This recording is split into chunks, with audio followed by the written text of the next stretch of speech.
Walaula an tusibahum musibatum bima qadamat aydihim fayaqulu rabbana laula arsalta ilaina rasulan fanattabi'a ayatika wa nakuna minal mu'minin. Dan agar mereka tidak mengatakan ketika azab menimpa mereka disebabkan apa yang mereka kerjakan, ya Tuhan kami, mengapa Engkau tidak mengutus seorang rasul kepada kami, lalu kami mengikuti ayat-ayat Engkau dan jadilah kami termasuk orang-orang mukmin. Kami utus kamu kepada mereka untuk menegakkan hujah terhadap mereka, dan agar tiada alasan lagi bagi mereka manakala azab Allah datang menimpa mereka disebabkan kekafiran mereka, yang mana mereka pasti akan beralasan bahwa belum pernah datang kepada mereka seorang utusan dan pemberi peringatan. Allah berfirman menceritakan perihal kaum yang seandainya mereka diazab sebelum tegaknya hujah atas diri mereka, tentulah mereka akan beralasan bahwa belum pernah datang kepada mereka seorang rasul pun. Namun ketika datang kebenaran dari sisi Allah melalui lisan Nabi Muhammad, mereka mengatakan dengan nada membangkang, ingkar, kafir, bodoh, dan tidak percaya kepada Allah.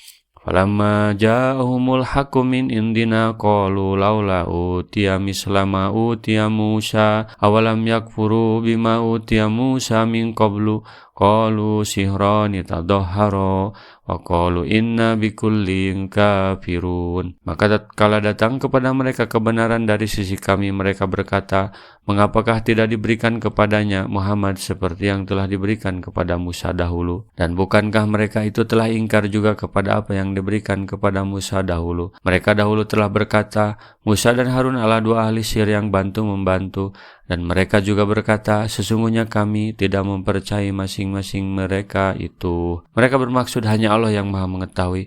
Mujizat-mujizat yang cukup banyak yang diberikan oleh Allah kepada Musa, seperti tongkat, tangan yang bersinar, banjir, belalang, kutu, katak, darah, dan paceklik karena kurang pangan dan buah-buahan yang menyulitkan musuh-musuh Allah. Juga seperti terbelahnya laut, dinaungi oleh awan kemana pergi, diturunkannya mana dan salwa, serta mujizat-mujizat lainnya yang jelas, dan hujah-hujah yang mengalahkan musuh, yang semuanya itu diberikan oleh Allah kepada Musa sebagai hujah dan bukti kebenarannya terhadap Fir'aun dan pembesar-pembesar kerajaannya, juga terhadap kaumnya sendiri, yaitu Bani Israel. Maka kisah ini ditampilkan untuk menunjukkan bahwa itu hanya alasan kekafiran mereka, karena dulu juga orang seperti mereka ini tetap kafir meskipun seabrik mujizat itu hadir. Qul fatu bi kitabim min indillahi huwa ahda minhuma tabi'uhu in kuntum shadiqin.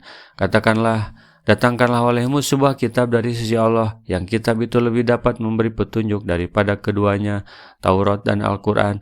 Niscaya aku mengikutinya jika kamu sungguh orang-orang yang benar. Meskipun demikian, ini tawaran yang adil dari Al-Quran.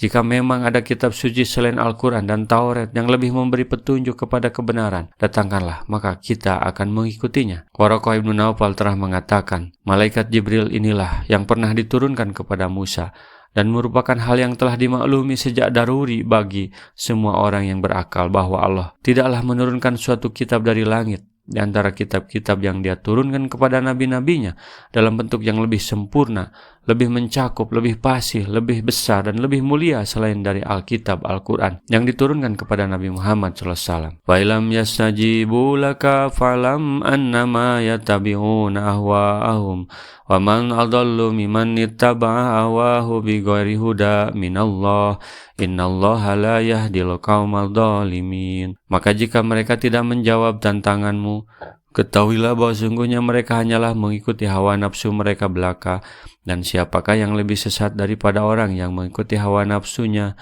dengan tidak mendapat petunjuk dari Allah sedikit pun.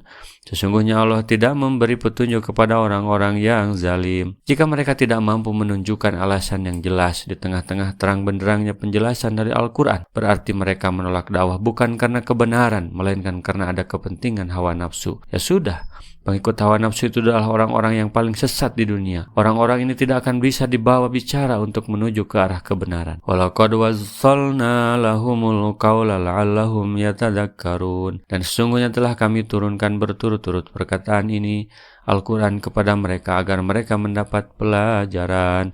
Mujahid dan lain-lainnya telah mengatakan sehubungan dengan mana firman-Nya telah kami turunkan berturut-turut kepada mereka, bahwa yang dimaksud dengan mereka adalah orang-orang Quraisy, yang memang pengertian inilah yang tersimpulkan dari mana lahiriah ayat. Rasulullah SAW bersabda, "Balighu anni walau ayatan." Sampaikan dariku meskipun satu ayat. Mari kita sebarkan jalan kebahagiaan dengan like, share, dan subscribe channel ini.